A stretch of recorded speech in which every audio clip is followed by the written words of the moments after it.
بسم اللہ الرحمن الرحیم۔ جیسا کہ آپ حضرات نے تھمبنیل کے اوپر لکھا ہوا پڑھا کہ رسول اکرم صلی اللہ علیہ وسلم نے ارشاد فرمایا، قیامت کے دن کچھ لوگ خسارے میں ہوں گے اور ان پر اللہ جل شانہ کا عذاب ہوگا۔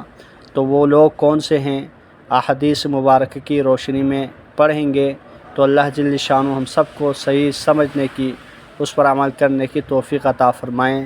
جیسا کہ فرمایا، صحابی رسول فرماتے ہیں کہ میں رسول اللہ صلی اللہ علیہ وسلم کے پاس آیا۔ آپ صلی اللہ علیہ وسلم کعبے کے سائے میں بیٹھے ہوئے تھے۔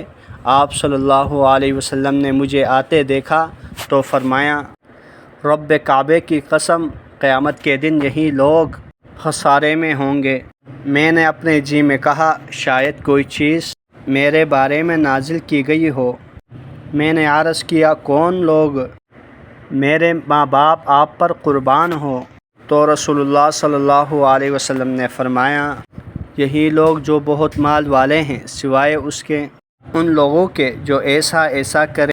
آپ صلی اللہ علیہ وسلم نے اپنے دونوں ہاتھ سے لب بھر کر اپنے سامنے اور اپنے دائیں اور اپنے بائیں طرف اشارہ کیا، پھر فرمایا، قسم ہے اس ذات کی جس کے ہاتھ میں میری جان ہے، جو بھی آدمی اونٹ اور گائے چھوڑ کر مرا اور اس نے اس کی زکوٰۃ ادا نہیں کی تو قیامت کے دن وہ اس سے زیادہ بھاری اور موٹے ہو کر آئیں گے جتنا وہ تھے، اور اسے اپنے کھرو سے رون دیں گے اور اپنے سینگوں سے ماریں گے۔ جب ان کا آخری جانور بھی گزر چکے گا تو پھر پہلا لوٹا دیا جائے گا، یہاں تک کہ لوگوں کے درمیان فیصلہ کر دیا جائے گا۔